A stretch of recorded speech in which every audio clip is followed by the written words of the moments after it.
Hi, I'm Parker Miley, I'm Tim Benjamin. and this is the Rage Podcast, where today we're going to talk about an opportunity that all of you have, actually. Opportunity of a lifetime. All of you Ohio residents, okay? Oh, that's true, yes. Yes. Now, so, what am I talking about? The Ohio Lottery. The Mega Millions. $810 million. And I think everything else on planet Earth is spiraling out of control, so I'm going to look forward to winning that $810 million. Yep. Parker's going to win that so he can set the world right again. Yep, so it's just what's got to happen. And so today we're going to discuss what on earth would I do with $810 million, right? That's where it's at. So let's answer the question. Parker, what would you do with $810 million? So first things first, you get all this money, you're expected to give to an organization, some form of group. I'd clearly have to give some form of money to Wayne Street, only because, you know... You'd be fired if you did. I got too many ties in here, and yada, yada. So I'd have to give some money to Wayne Street. I'd probably give a little money to Walnut Grove. Yeah, not a lot, yeah, right? I don't know if we're talking millions now or anything. But, at least say I gave some money, Because if you have all that money and you don't do anything somewhat good with it... Yeah, then you just look like a jerk. Yeah, you just look like a complete jerk. Yeah. You don't want that on your consciousness. Yeah. So I'd have to give to something, I guess that's a part of the deal. But then I'd probably buy a nice house on the lake, buy a couple Rolls Royces, drive around. Would I go to college? Would I continue to go to college? Probably not. You would too. Yeah, I know I would. You would pay them just to be there. Yeah. Yes, I would. Yeah. But would I enjoy it? No. Would I mock at people showing up in my Rolls Royce? Clearly, that's a part of the winning the lottery. Yeah, I mean, you gave to something, so the jerk card is off the table. I already gave. I already did my giving. You can't make fun of me. You can't be mad at me. So, life would go on, and I would just be set for life. Right? I was just telling Tim the time to win the lottery is right now. Yeah. Right? Because you got some people that win the lottery and they're already halfway to the grave. Yeah. I mean, that's just not how it works. We're having a little bit of a youth animosity here. Yeah, I'm not sure what it is. Yeah. Sure, you could say that. But so if I were to win the lottery, I'd also probably help out my family on some things. I guess I'd be around there. You do realize they may watch this episode, right? Okay. Oh yeah. He would help us. He'd help his parents. Mom and Dad, I'm just being honest. Mom and Dad, all right? You could gladly come out to the lake house every once in a while. What he would do is he would get in his Rolls Royce and drive his mom and dad over to the blessing box so they could get some lunch. I mean, that's just the kind of next guy. And possibly once a month bring him to Two Scoops, okay? No, but in all honesty, all right? So let's make it a reasonable amount, because everything has taxes, because, again, nothing can really be that good. Yeah. So $810 million. You're going to end up with probably $3.5 million. Yeah. I wish I was joking about that. Yeah, the state's got to make money somehow, right? All right, but so you're going to probably at least, let's say half of that. Okay. For real. All right, so maybe let's go $5. Let's just go a little bit above $5 million. So you're walking away with $5 million, and me at the age of 18. $500 million. 500. Whoa, $500 million, right? Yes. So I'm walking away at the age of 18, just set for life, all right? I'm not, once I get my nice house, nice car, expenditures just go down, just like that, and, do whatever I want after that. So that's what I would do with my money. However, I eventually get a nice house, and then the house needs repairs. So I add on a pool, and I make it like 4 stories high. And one Rolls Royce isn't good enough, so I'd probably buy a couple more. And, get some big luxurious dogs around the house, to guard it. And dogs? What would Tucker say? Tucker's gone to the wind. Yeah, he's not cool enough. Clearly, you can't carry him around in your man purse. You can't. Yeah. You need a nice big fence around the house for crying out loud, and the money gets to your head, so you probably want a big fountain in front of the house, and I mean, feel like you spent a lot of time thinking about once this. you win the lottery, you got to do something good for some organizations, but you also got to leave your mark, right? I'm in a little town of St. Mary's, Ohio, and I have no intention, if I were to ever win the lottery, to leave. So I'd probably buy a big section of land and make it Parker Miley's Park. Don't let him lie. He would buy the entire town and make himself the mayor. That's exactly what he would do. Make myself the dictator. Czar, not mayor, czar. Czar. Yeah. Let's be more real here. Yeah. All that other government type stuff out the window. Yeah, all this democracy crap. Get that out of here. Yeah, so I'd probably run the whole city, buy all the land, do what I need to do. And, just be the rich guy in St. Mary's, Ohio, like I've always wanted to be. However, with my current path that I'm on, I will never be. Yeah. So it's not like pastors or teachers are making all that money. Win the lottery, or it's never going to happen. Win the lottery, That's your two options, yes. Now, so clearly I am 18, if you didn't know that. I'm actually going to be 19 in less than a month. Well, so, that's right. And so the only thing you can do when you're 18 now that has any fun or thrill behind it, I guess I should fun or thrill. That's not necessarily true. How about element of danger? Yeah, element of danger. Yes. You can only buy lottery tickets. All that smoking and drinking, you gotta wait a couple years. Yeah, because that's really what I'm looking forward to. All those carcinogens have to wait until you're old enough to deal with them. Yes. But what I can do is I can put $20 in the Ohio lottery and see what happens with it. So I did, and I got 10 numbers in the Ohio lottery. And tomorrow night, you can expect to see Parker Miley be the next multimillionaire in the city of St. Mary's, Ohio. Predictions are not guaranteed of future results, so just want to say that right up front. Because I and probably millions of other people are now in the water. Here's the flip side of that. Tomorrow night at 7:00, when those numbers are drawn, I'm winning $20, and I know I am. So we're gonna see who comes out ahead on this deal. That's fair enough. That's fair enough. But the lottery is an interesting thing. Yes, it is. Very. I love. There used to be a show on TV actually called I don't know what it was Cash called. Explosion or something. No, it was like on TLC where they literally analyze the lives of lottery winners. All right. Oh wow. Okay, so they would win I've seen those mega before. millions. All right, so huge amounts of money, just stupid money.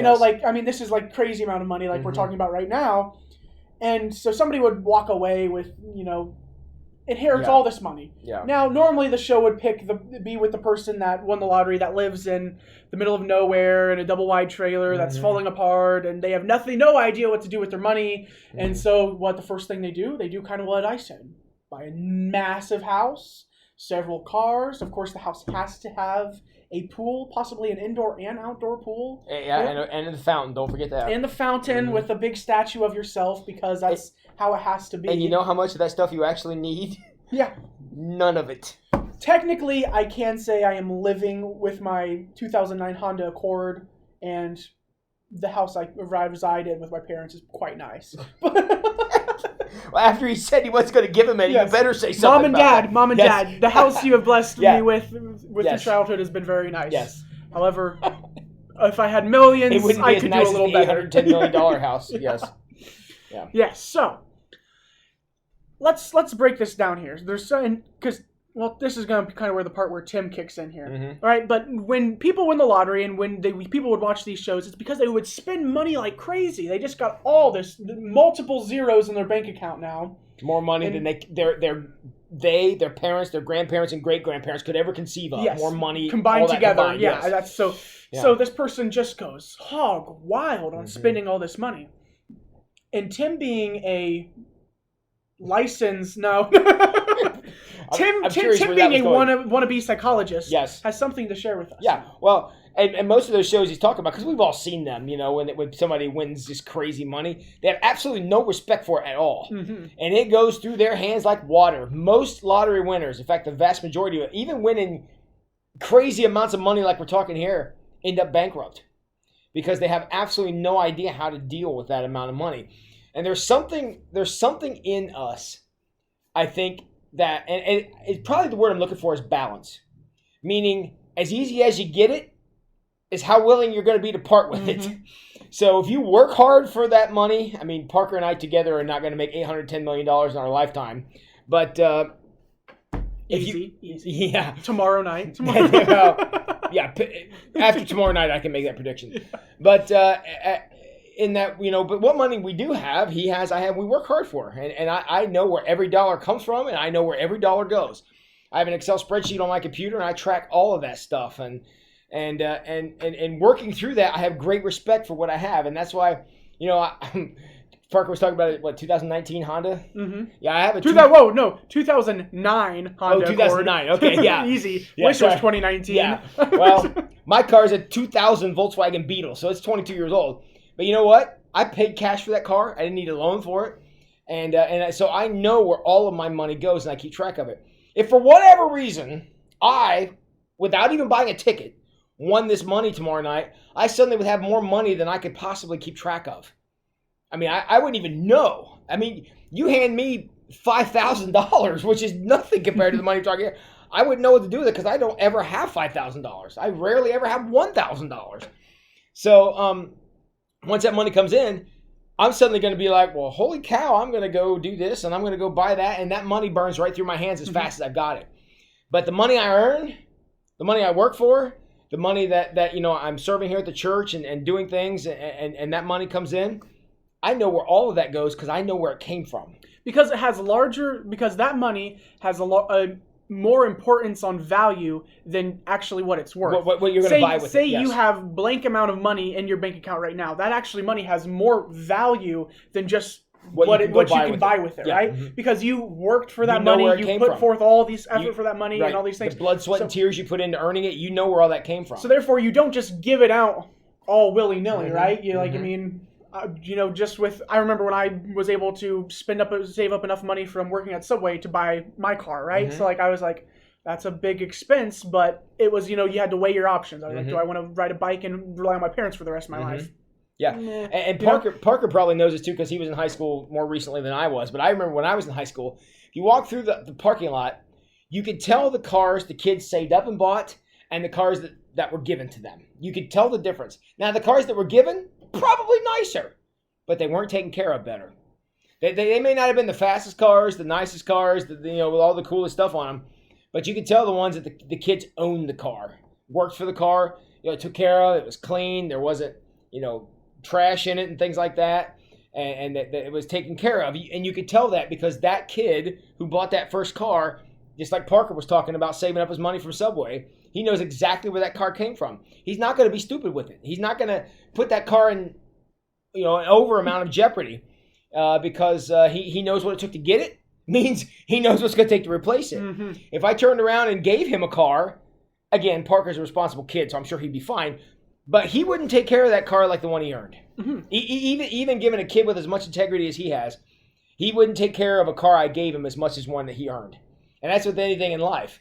Anything that you get, you're going to put as much care in it as it took to get it. Which means if it was free, it's just human nature. I'm not even getting down on you about that. I'm just saying that's how we all are. No, that's how humans are wired. Yeah. That's just how it works. Yeah. If you don't have a concept for what went into getting it, you're not going to take care of it. And this applies to actually a lot more things in life than just our bank accounts. Oh, absolutely. When you really think about it. Relationships are a big one. Relationships, like what you spent to get where you were and all these things. And yeah, and the things that you have invested in them, I mean, that's what happens to them is you're going to take care of them as much as they mean to you and how much you've invested in them. And and that really gets to be difficult when you got a situation where you got, like say my car. I love my car. You've heard me talk about the Beetle a lot. The most recognizable car in Auglaize County. Everybody knows that car when they see it. And so I care about that car a lot because of how much investment I have in it. Now, if for whatever reason, if I lost my mind and decided to go buy another car, which is about the only reason I would do it, I'm not going to have the relationship with that car because I've got about 7 years with the Beetle. And he and I have been through a lot together, been through some major repairs. A few times I thought he was done, and somehow a mechanic had a resurrection of him and brought him back. And so we've been through a lot of those things. So, yeah, he's an inanimate object, but, buddy, if I walked out there right now and somebody was, doing something and maybe damaging him or trying to break in, I'm not going to respond very positively to that because that car means something to me. Same with relationships, same with jobs, same with opportunities, same with your health. I mean, I'm 47 years old, and I can tell you right now I respect my health a whole lot better than I did when I was younger because I know what it's like to be without it. I've been through periods where I was sick in the hospital, and you do that a few times, and then the opportunity you have to stand up and walk out and pick up a banana and eat it, you appreciate those things when you're not able to do them because you know what they cost to be able to do it. And so that's the danger. And I tell you, all right, here we go, theological. All right, here the pastor's kicking in. Talk about grace. A free gift from God. But a horrible price was paid by somebody else for us to have it. Which means we can treat that grace with, I don't want to say contempt, but not the respect it deserves. I mean, Jesus went through something horrendous in order to allow us to have that. He paid the price. Why? Because it cost more than $810 million, more than we're ever going to be able to pay in a lifetime. So he gave that to us. The risk of that is is we don't take care of it like we should. We don't respect it like we should. We don't appreciate it like we should because we didn't earn it. And so I guess this turning into a warning, probably more than we thought it would. But the idea is just because it was given to us for free doesn't mean it was cheap. Mm-hmm. And that's the big difference.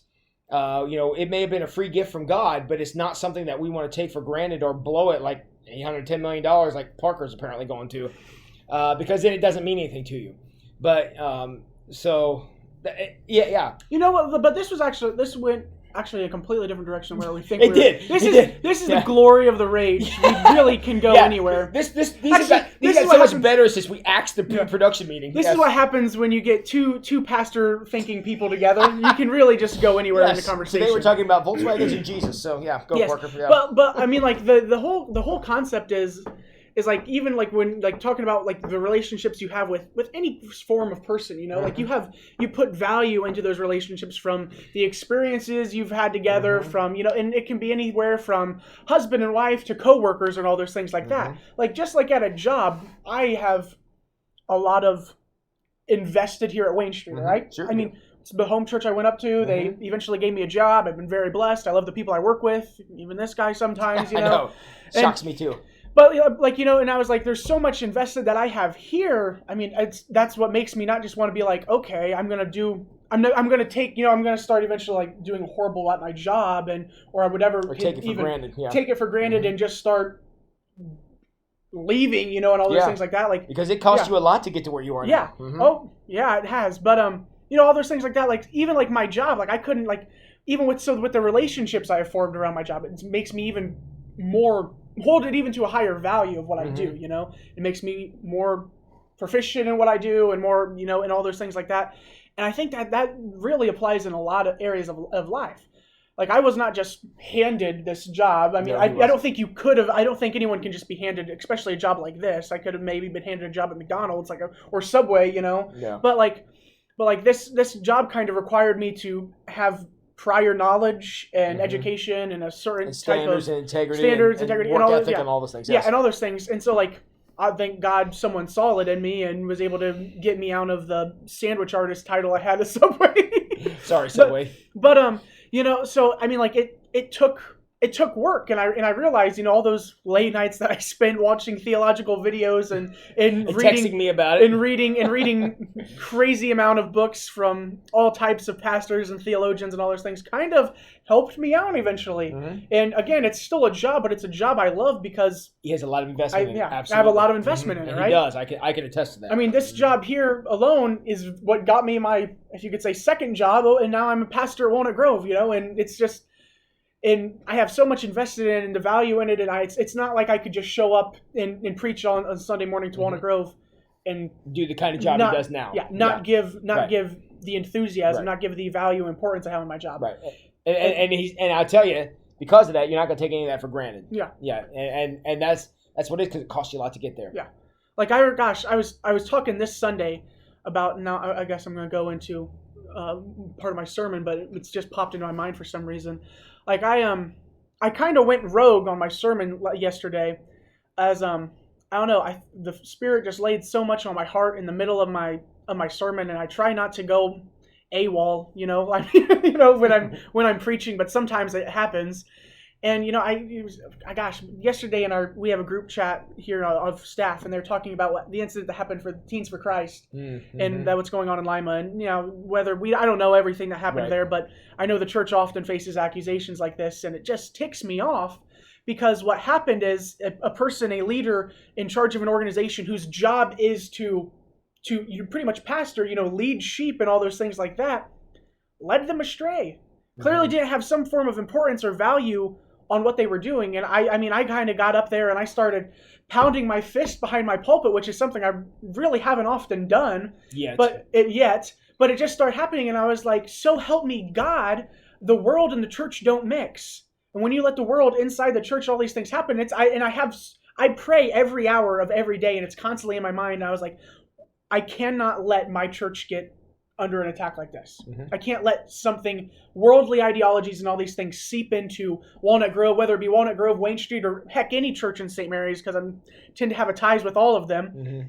But it's a matter of, I have value behind what the church stands for, because of how much I've invested in the church my entire life and how much the church has clearly invested into me. It's been a two-way concept there, but there's value behind it. There's time and effort that went into these things, and I just, Yeah. No, that's just what value does. Yeah. Mm-hmm. And so, back going to where we started, if I were to probably win that $810 million, I'd just probably spend it a little reckless, of course. Anyone else would, because I did not have anything to do it other than give $20 invested in it. $20 invested in it for the chance, which is not much. For the very minor chance of getting $810 million. Yeah. So, that's kind of where we were at. Yeah. This was a good episode, I think. Yeah. At least it was good for me. Yeah. Just remember, free and cheap are not the same thing. Yeah. I guess that's what we're getting to. Yeah. And, and you can treat things as if they were cheap, but you can appreciate them for being free. And when God gives gifts, or gifts of any kind, I mean, doesn't necessarily just have to be from God. You're going to appreciate them based on what they cost you. So, just be careful. I guess is what we'll close with. Be very careful what you do with things that you're given, because not only is it going to say a lot about you, it's going to say a lot about what it means to you. Yeah. I mean, I have a little thing on my refrigerator at home on a magnet. It's a little picture of a turtle that a child here at Wayne Street colored for me. I mean, turtles are nice, whatever, but that's there because I appreciate it. Does that have any value whatsoever? No, it's just a turtle.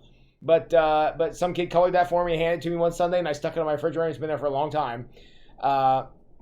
Just because I appreciated the fact that some little kid thought my life needed a turtle that was orange for some reason. But but that's also another thing. Is like something as simple as that has still a lot of value for it, and it has meaning behind it. I mean, like talk about relationships and all those things like that. You have so many relationships with people that you probably don't even truly understand that you have relationships with, and how much value that you and another person give one another and all those things, and just don't be reckless with it. Because you'll regret it. I mean, like that's also another big thing that I feel like was completely thrown AWOL in the world, especially with young people though. Like relationship wise, relationships between young people don't and I'm talking about like friendships even. It just doesn't work. But the world we live in is just so messed up that that value and importance and fight that goes along with those things. I think part of that comes from the fact that we don't work for things anymore. Therefore, we think everything's cheap. You expect. This is a relationship. I expect it. You expect. I'm going to grow up and get a job.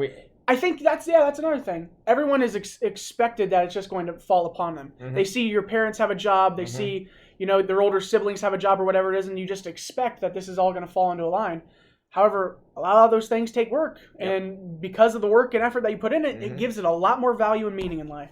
Gifts, they're free or they're cheap, depending on how you treat them. So appreciate what you got, and if you get something that didn't cost you as much as you thought it would, appreciate that, but don't let it slip through your fingers, because once it's gone, sometimes those things, it's tough to get them back. So, all right, everybody, appreciate you joining us here for the Raised Podcast. Hope you have a great day, and appreciate things that you have. And next time you see me, I'll be a multimillionaire, so... But come back anyways. Yeah.